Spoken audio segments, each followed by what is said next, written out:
Hello दोस्तों, स्वागत है आपका यूट्यूब चैनल फोकस सरकारी जॉब में। दोस्तों जैसा कि आपको पता है, इससे पहले मैं 2 वीडियो बना चुका हूँ मध्यकालीन भारत के स्रोतों पर। ये मध्यकालीन भारत का तीसरा वीडियो है और आज हम इसमें चर्चा करेंगे आगे की पुस्तकों का।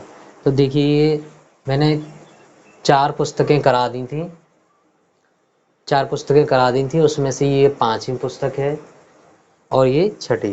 5वीं पुस्तक जो है ताज उल मासिर। ताज ताज उल मासिर, इस पुस्तक को लिखा है मोहम्मद हसन निज़ामी ने। और ये जो दोस्तों ये जो पुस्तक है वह मूल रूप से अरबी भाषा में मिलती है। किस में मिलती है? अरबी भाषा में। लेकिन कहीं कहीं इसका प्रयोग फारसी में भी किया गया है, या यूँ कह सकते हैं कि यह पुस्तक ऐसी है जो जिसमें फारसी और अरबी का अच्छा मिश्रण किया गया है। दोस्तों, यह पुस्तक गद्य और काव्य दोनों में लिखी गई है, ठीक है। और इसमें 12,000 पत्तियाँ लिखी गई हैं। कितनी? 12,000 लाइन्स लिखी गई हैं।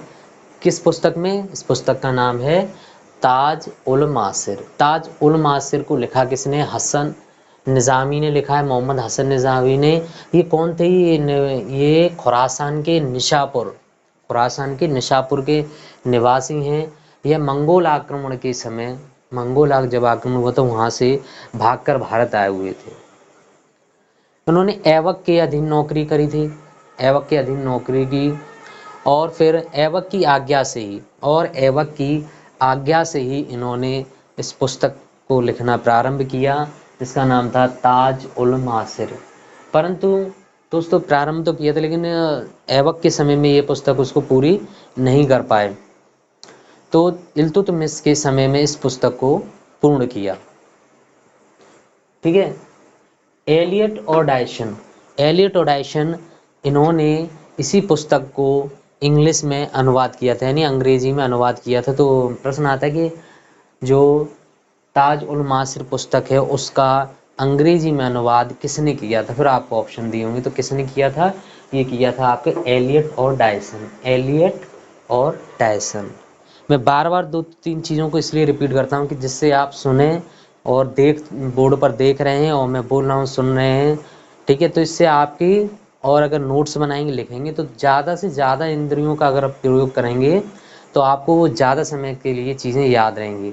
पहला तो आपने हाथों से लिखें, दूसरा आप ये वीडियो में देखें, और तीसरा जो मैं बोल रहा हूँ उसे बार बार सुने। इससे क्या होगा कि जिस चीज़ को हम अपने ज़्यादा से ज़्यादा इंद्रियों का प्रयोग करके याद करने की कोशिश करते हैं तो वो हमें ज़्यादा तक समय तक याद रहती है। आपने एग्ज़ाम में देखा हो कभी कभी कि अगर हम कहीं क्वेश्चन नहीं समझ में आ रहा उसको लिख करके देखते हैं तो फिर समझ में आता है, क्योंकि अगर वो दिमाग में नहीं है, आइज़ में नहीं है, तो कहीं ना कहीं हाथों से लिखा होगा तो आपको याद रहेगा, ठीक है दोस्तों।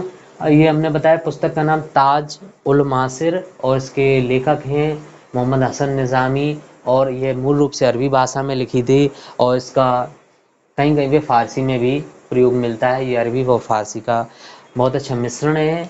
ये काव्य और गद्य दोनों में मिलती है और इसमें 12,000 पंक्तियाँ हैं। अब स्रोतों पर ध्यान दीजिए कि इस ग्रंथ में 1191 से लेकर के 1712 ईस्वी तक के मध्य भारतीय ऐतिहासिक घटनाओं का वर्णन मिलता है। मुख्यतः ऐबक के शासन काल की घटनाओं का वर्णन है, परंतु कहीं कहीं गौरी और इल्तुतमिश के समय की घटनाओं का भी वर्णन है, ठीक है दोस्तों। आप ये देख रहे होंगे कितना, यहाँ देखिए ऐबक है, वहीं इल्तुतमिश और गौरी की घटनाओं का भी यहाँ पर क्या मिल रहा है? इतिहास मिल रहा है इसमें लिखा हुआ है। देखिए, फिर दूसरी पुस्तक है आपकी तबकाते नासरी। तबकाते नासरी को लिखा है मिनहाज उस सिराज ने। तबकात नासरी को दोस्तों लिखा है मिनहाज उस सिराज ने, और यह लिखा गया है फारसी भाषा में। किस में लिखा है? फारसी भाषा में। मिनहाज उस सिराज ने यह पुस्तक नासिरुद्दीन महमूद को समर्पित की थी। नासिरुद्दीन महमूद कौन था दोस्तों? नासिरुद्दीन महमूद इल्तुतमिश का वंशज था, उसका आखिरी वंशज था। इल्तुतमिश के वंश का अंतिम शासक समझिए। इल्तुतमिश जो वंश था जिसमें रजिया थी, उसी का ये अंतिम शासक था नासरुद्दीन महमूद। इल्तुतमिश के मिन्हाज उस सिराज को इल्तुतमिश ने इल्तुतमिश का वर्णन किस तरीके से किया है? उसने अपनी पुस्तक तबकात नासरी में इल्तुतमिश का वर्णन किया है और उसको दयालु, कृपालु और विद्वानों का संरक्षक घोषित किया है, या उसका इस तरीके का वर्णन किया है मिन्हाज उस सिराज ने। मिन्हाज उस सिराज को दिल्ली का काजी भी बनाया गया था और यह रजिया के समय में मदरसा ए नासरी का प्रधानाचार्य भी रहा था। दोस्तों इसका ये जो मूल इसका जो ग्रंथ है वह फारसी भाषा में ही लिखा हुआ था। मिन्हाज उस सिराज ने यहाँ से जो स्रोत प्राप्त होते हैं वो देखिए, मोहम्मद गौरी के आक्रमण से लेकर के 1206 ईस्वी तक इस पुस्तक में मिलता है। इसका वर्णन जो क्या है, मोहम्मद गौरी का आक्रमण जो भारत पे हुआ था तब से लेकर के 1206 तक, यानी गौरी के जाने तक का वर्णन इसमें है। यह ग्रंथ 23 अध्यायों में विभक्त है। सल्तनत काल का क्रमबद्ध विवरण है। यह एक ऐसी पुस्तक है जिसमें जो सल्तनत काल है उसका क्या है, क्रमबद्ध अध्ययन किया गया है, स्टेप बाय स्टेप। मिन्हाज ने अपने समय के 25 अमीरों का वर्णन किया है, परंतु उलुग खां पर विशेष ध्यान दिया है। मिन्हाज ने अपने समय के 25 अमीरों का इस पुस्तक में वर्णन किया है और एक अमीर था उलुग खां पर अधिक ध्यान दिया है। इसके बारे में भी आगे हम पढ़ेंगे। दोस्तों मैंने एक ऐसा टॉपिक लिया है, हो सकता है आपको इस समझ में आ रहा है, उम्मीद है समझ में आ रहा होगा डेफिनेटली, इसलिए मैं इसकी छोटी वीडियो बना रहा हूँ कि आप इससे बोरिंग महसूस न करें। लेकिन ये दो नाम बताने में भी आपको कुछ, जैसे आप पेड कोर्स ले लें या और किसी चैनल पे देखें तो इन्हीं दो पुस्तकों में भी वो काफ़ी टाइम ले लेते हैं। मैंने 4 इससे पहले वाली वीडियो में कराई, 2 ये पुस्तकें करा दी हैं। इसके आगे और पुस्तकें हैं, 2-4 पुस्तकें जो इम्पोर्टेंट है वो करा दूंगा। आप चाहे बोरिंग लगे या कुछ, लेकिन अगर आपको कुछ करना है तो पढ़ना तो पड़ेगा।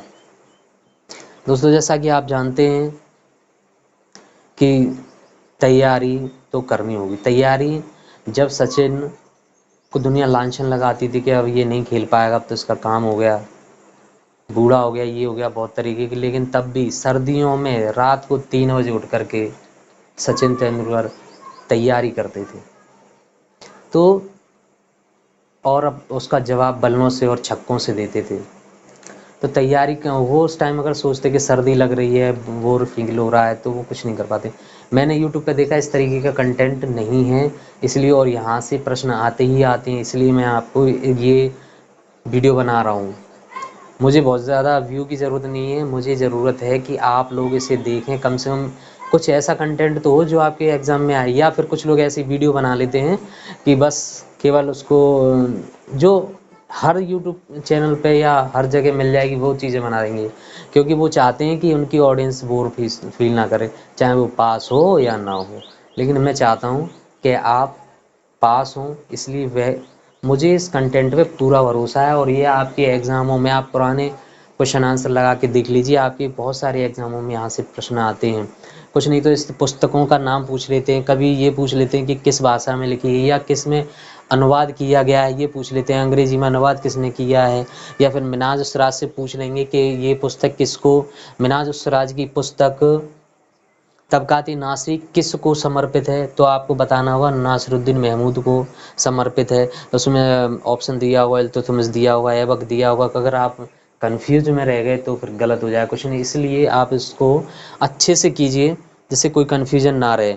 दिल्ली का काजी किसे बनाया था, ये प्रश्न आप देखेंगे तो किससे बनाया था, मिन्हाज उस सिराज को बनाया था। रजिया के समय प्रश्न देखिए, नए प्रश्न भी यहाँ से ऐसे ही बनते हैं, नए प्रश्न बनते हैं तो वहाँ आप परेशान हो जाते हैं।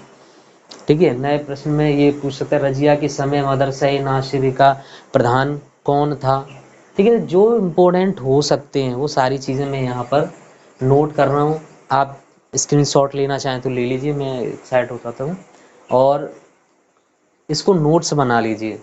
आप हो सकता है आपको अभी समझ में आए या ना आए, लेकिन जब आप एग्ज़ाम हॉल में होंगे तो मन ही मन मुझको धन्यवाद देंगे कि सर मुझे कुछ यूट्यूब पे इस तरीके का कंटेंट भी मिला जो हमें मिल रहा है। भले छोटी वीडियो है लेकिन आपको बहुत हेल्प करेगी, ये मेरा आपसे वादा है। तो दोस्तों अगर आपको ये वीडियो समझ में आई है और हेल्पफुल लगती है तब आप इसको शेयर कीजिए, लाइक कीजिए और आपका कमेंट ज़रूर कीजिएगा। तो आपका जो पॉजिटिव नेट हमें मिलेगा, मुझे मिलेगा, तो मैं उससे और अच्छा इम्प्रूव करूँगा और इसमें मेहनत करूँगा और बड़ी वीडियो बनाने की कोशिश करूँगा। क्योंकि अभी मुझे लगता है कि आप लोग देखें, अभी स्टार्ट किया है तो आप इस चीज़ को देखेंगे तो मैं वो कंटेंट जो आप बुक में पढ़ेंगे, जो 9th 10th 11th 12th first year और आपका सॉरी ग्रेजुएट पोस्ट ग्रेजुएट और कुछ मानक पुस्तकें, उन सभी से मिला करके मैं इन चीज़ों को मतलब ये समझ लो समुद्र से मोतियों को ढूंढ करके आपके लिए ला रहा हूँ। और इसमें टाइम भी कम खर्च करके मैं पहले से बोर्ड पर ये अपनी रचना कर लेता हूँ, उसके बाद आप लोगों को ये चीज़ें दे रहा हूँ। तो मुझे उम्मीद है आप लोगों की चीज़ समझ में आई होगी और आज के लिए इतना ही। कल नेक्स्ट वीडियो में मिलते हैं, तब तक के लिए बाय बाय, थैंक यू।